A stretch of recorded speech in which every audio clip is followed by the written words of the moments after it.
गाय माता ने बताई मनुष्य की वो 3 खूबियां जिसकी वजह से मनुष्य सारा जीवन करीब रहता है। मेरे प्यारे दोस्तों, आज फिर से एक बार एक ज्ञानवर्धक कहानी आपको समर्पित कर रहे हैं जो अति लाभकारी और प्रेरणात्मक है। जैसा कि आपको कहानी के शीर्षक से ही पता चल गया होगा कि गाय माता मनुष्य को बताती है कि इंसान अपनी गरीबी और परेशानी को कैसे दूर कर सकता है। गाय माता के द्वारा बताए गए ये 3 कारण वास्तव में कलयुग के समय में सच साबित हो रही है। यह कहानी बड़ी ज्ञानवर्धक है, इसलिए आप सभी सज्जनों से मेरा विनम्र निवेदन है कि इस कहानी को पूरा सुने, अंत तक सुने, ताकि आप भी लाभ प्राप्त कर सकें, आपकी भी गरीबी दूर हो सके और घर में सुख शांति और समृद्धि का आगमन हो सके। कहा जाता है कि देवी देवता और असुर दोनों मिलकर समुद्र मंथन किया था। तब उसमें से निकले हुए रत्नों में एक गाय भी थी जिसे 33 करोड़ देवी देवताओं का आशीर्वाद प्राप्त था और इनकी उत्पत्ति कलयुग में मनुष्यों के कल्याण के लिए ही हुआ था। अतः आपसे विनम्र निवेदन है कि प्लीज आप मेरे चैनल केस स्टोरी वीडियो को सब्सक्राइब, लाइक जरूर कर दें और बेल आइकन को ऑन कर दें ताकि आपको अगला वीडियो का नोटिफिकेशन मिल पाए। और हाँ, इस कहानी को अपने दोस्तों को भी भेजें ताकि उन्हें भी लाभ प्राप्त हो सके। तो चलिए अब शुरू करते हैं गाय माता और किसान की कहानी। प्यारे दोस्तों, बड़े ध्यान से कहानी के अंत तक सुनिएगा। एक समय की बात है कि किसी गांव में एक किसान अपनी पत्नी के साथ रहता था जो बहुत गरीब था। कुछ दिन, महीने, साल के बाद किसान की पत्नी एक शिशु को जन्म देती है, जिसके कारण किसान और उसकी पत्नी बहुत प्रसन्न हो जाता है। किसान को पुत्र की प्राप्ति होने के कारण उसके घर में खुशहाली आ जाती है। धीरे धीरे किसान का शिशु बड़ा होने लगता है। उसे माँ की दूध की आवश्यकता होती है, लेकिन माँ बच्चे को अपने दूध से भूख मिटा नहीं पाती है। किसान चूंकि गरीब था, इसलिए उसके पास कोई पशु भी नहीं था जिसका दूध बच्चे को पिलाता। किसान परेशान होने लगा और एक दिन किसी सुनसान जगह पर उदास होकर सोचने लगा कि अब क्या करें। तभी किसान के पास उसका परम मित्र आया, उससे बातें की और कहा कि घबराने की कोई बात नहीं है। इस गांव से कुछ दूरी पर एक ऋषि का आश्रम है जिसमें एक गाय है। तुम उस ऋषि से विनती करके गाय को अपने घर ले आओ। यदि तुम ऐसा करते हो तो तुम अपने शिशु को दूध पिला सकते हो। दूसरे दिन किसान अपने मित्र की बात को मानकर अपने घर से कोसों दूर ऋषि के आश्रम के लिए जाता है। चलते चलते काफी समय लग जाता है और किसी तरह किसान ऋषि के आश्रम में पहुंचकर आखिर उनसे मिल ही लेता है। फिर किसान ऋषि को दंडवत प्रणाम करता है और हाथ जोड़कर ऋषि से विनती करते हुए कहता है कि हे ऋषि, हम कोसों दूर एक गांव से चलकर आपके पास आए हैं। मुझे कुछ महीने पहले पुत्र की प्राप्ति हुई है, जिसके भूख को मिटाने के लिए दूध की आवश्यकता है। अतः हे ऋषिवर, आपके पास जो गाय है उसे ही आपसे मांगने के लिए आपके चरणों में आया हूं, ताकि उस गाय की दूध से शिशु के भूख मिट जाएंगे और आपका पावन आशीर्वाद भी शिशु को प्राप्त हो पाएगा। इसीलिए आप मुझे गाय देने की कृपा करें, आपकी बड़ी कृपा होगी। गाय के बदले में यदि आपको मुद्रा चाहिए सो वो भी हम आपको देने के लिए तैयार हैं, लेकिन मुझे यह गाय दे दें। ऋषि किसान की सारी बात सुनकर मन ही मन हंसने लगता है और किसान एवं किसान के बच्चे पर ऋषि को दया आ जाती है। आखिर ऋषि चुठारे। ऋषि ने किसान से कहा, हे किसान, तुम गाय ले जा सकते हो और हाँ, तुम्हें इसके लिए कोई मुद्रा या धन देने की कोई जरूरत नहीं है, क्योंकि ऋषि सदियों से सदैव परोपकारी ही रहे हैं। न ही उन्हें किसी प्रकार का लोभ होता है और न ही किसी प्रकार के धन की जरूरत। अतः तुम इस गाय को निःशुल्क ले जा सकते हो। तुम्हें इस गाय के बदले किसी भी प्रकार की कीमत मुझे देने की जरूरत नहीं है, लेकिन हे किसान, इस गाय को ले जाने से पहले मेरी कुछ शर्तें हैं जिसे तुम्हें मानना होगा। ऋषि उस किसान से कहते हैं कि हे किसान, तुम मेरी बात को बड़ी ध्यान से सुनना। यह गाय माता जिस घर में जाती हैं, उस घर में इनके पीछे पीछे सुख, शांति, वैभव और समृद्धि भी जाती है, क्योंकि गाय माता को 33 करोड़ देवी देवताओं का आशीर्वाद प्राप्त है। इसी कारण सुख, शांति, वैभव और समृद्धि भी इनके पीछे पीछे उस घर में चली जाती है। इसलिए हे किसान, इस गाय माता को ले जाने के बाद इनको खाने पीने, रहने सहने और साफ सफाई की समुचित व्यवस्था के साथ रखना। यह भी कहा जाता है कि जिस घर में गाय माता जाती है, उस घर में कभी भी धन संपत्ति की कोई कमी नहीं होती है, क्योंकि गाय माता के साथ साथ रिद्धि सिद्धि के दाता मां लक्ष्मी के मानस पुत्र भगवान श्री गणेश जी भी चले जाते हैं। इसलिए तुम इस गाय माता को सुबह उठते ही रोज एक रोटी श्रद्धा के साथ जरूर खिलाना। यदि तुम गाय माता को रोज रोटी खिला दोगे तो तुम पर भगवान श्री गणेश जी बहुत प्रसन्न हो जाएंगे, जिससे तुम्हारे घर में कभी भी धन की कमी नहीं होगी और तुम्हारे दुर्भाग्य समाप्त होकर तुम्हें और तुम्हारे घर को सौभाग्य की प्राप्ति होगी। ऋषि फिर किसान को कहते हैं कि हे किसान, जब तुम इस गाय माता को अपने घर ले जाओगे, तब दूध निकालने के बाद छोड़ मत देना, चाहे दूध दे या ना दे। इस गाय माता से फायदा उठाने के बाद इनका दिल कभी मत तोड़ना।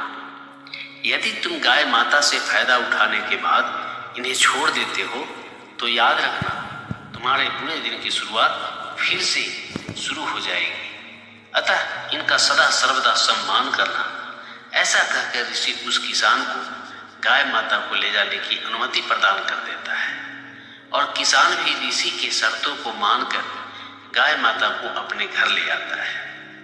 किसान अपने घर पहुंचने के बाद गाय माता को एक साफ सुथरा जगह पर बांधकर हरा भरा घास खाने को दे देता है।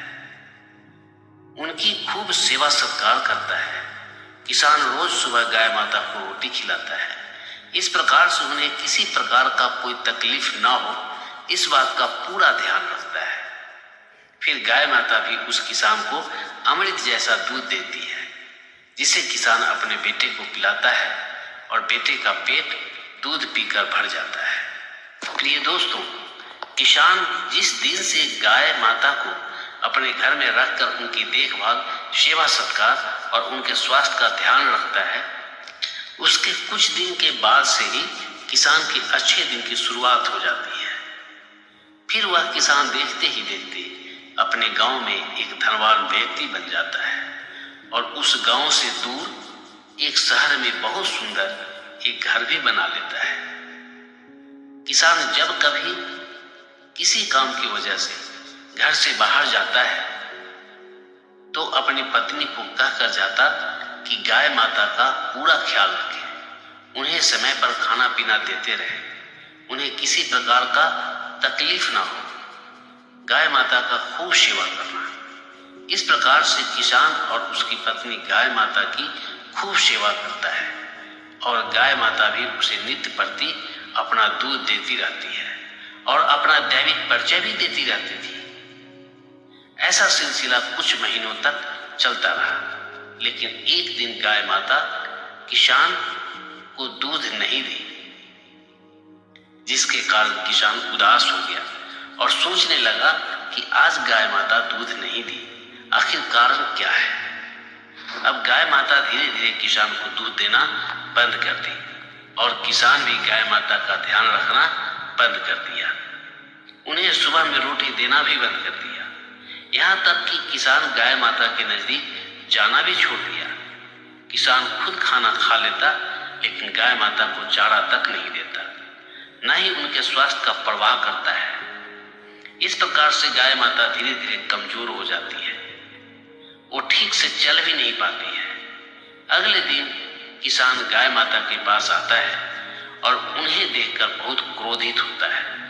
फिर किसान गाय माता को लेकर जंगल की तरफ जाता है और उन्हें अकेले जंगल में छोड़कर अपने घर वापस आ जाता है। लेकिन प्यारे दोस्तों, किसान गाय माता को जंगल में छोड़कर जैसे ही अपने घर पर आता है तो देखता है कि उसका बेटा बहुत बीमार पड़ा हुआ है।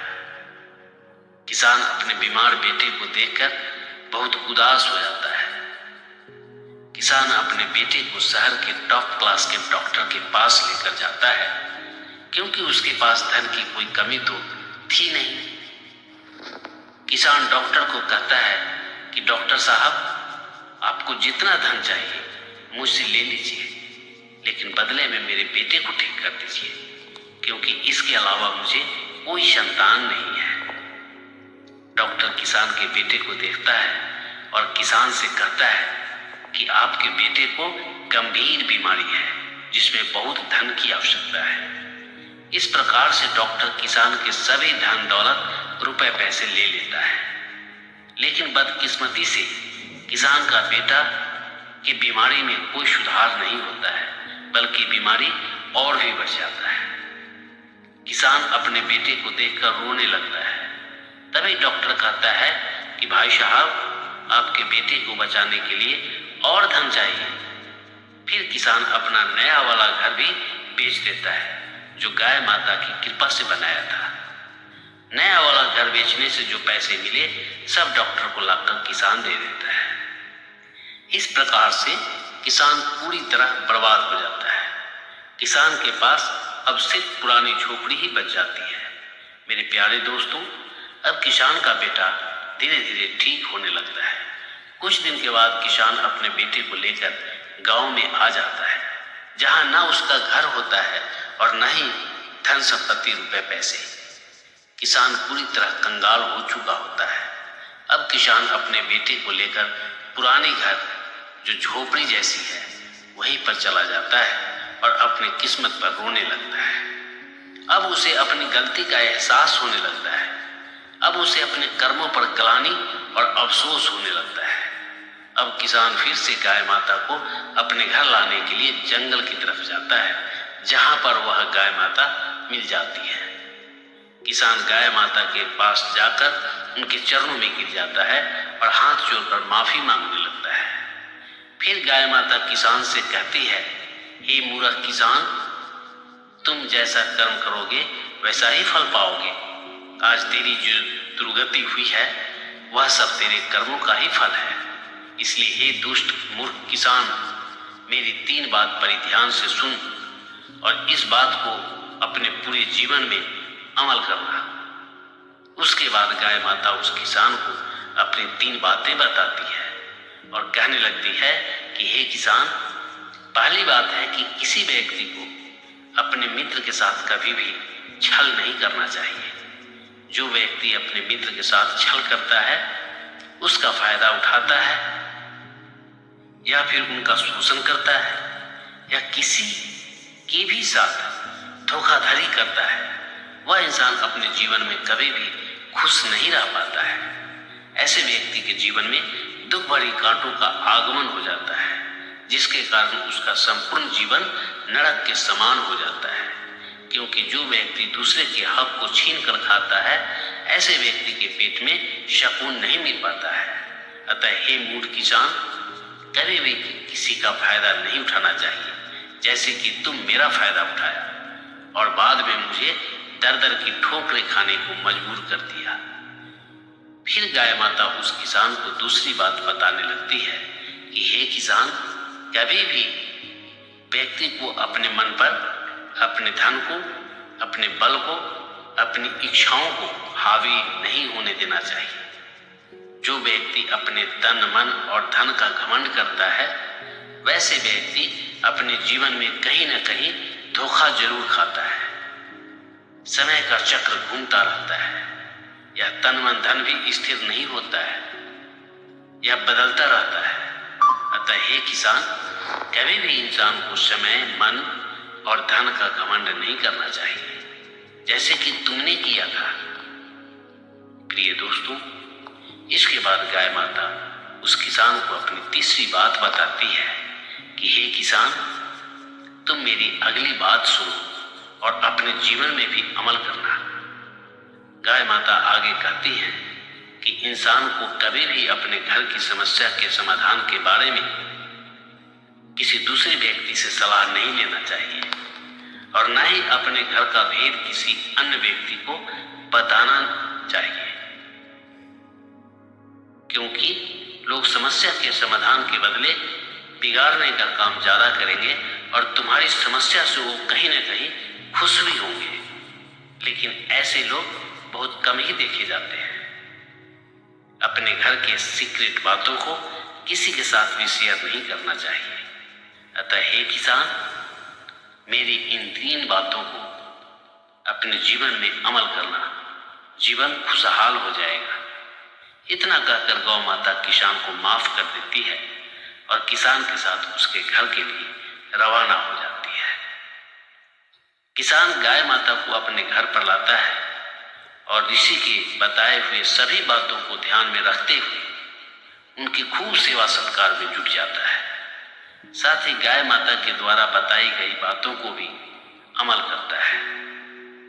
फलस्वरूप किसान की स्थिति अब धीरे धीरे अच्छी होने लगती है। घर में फिर से खुशहाली का आगमन होने लगता है। कुछ महीनों के बाद किसान की स्थिति बिल्कुल ठीक हो जाता है। मेरे प्यारे दोस्तों, यही कारण है कि आज सभी लोग गाय माता को सुबह सुबह रोटी खिलाते हैं और उनका सम्मान भी करते हैं। आज अनेकों जगह गौशाला देखने को मिल जाता है जहां पर लोग गाय माता की सेवा कर रहे होते हैं। हम सभी को भी गाय माता की इन 3 बातों को अमल कर इनके आशीर्वाद को प्राप्त करना चाहिए। दोस्तों, यह कहानी कैसी लगी प्लीज आप कमेंट करके जरूर बताना, ताकि ऐसे ही कहानी आपको समर्पित करते रहें और आप हमें भी अपना आशीर्वाद प्रदान करें।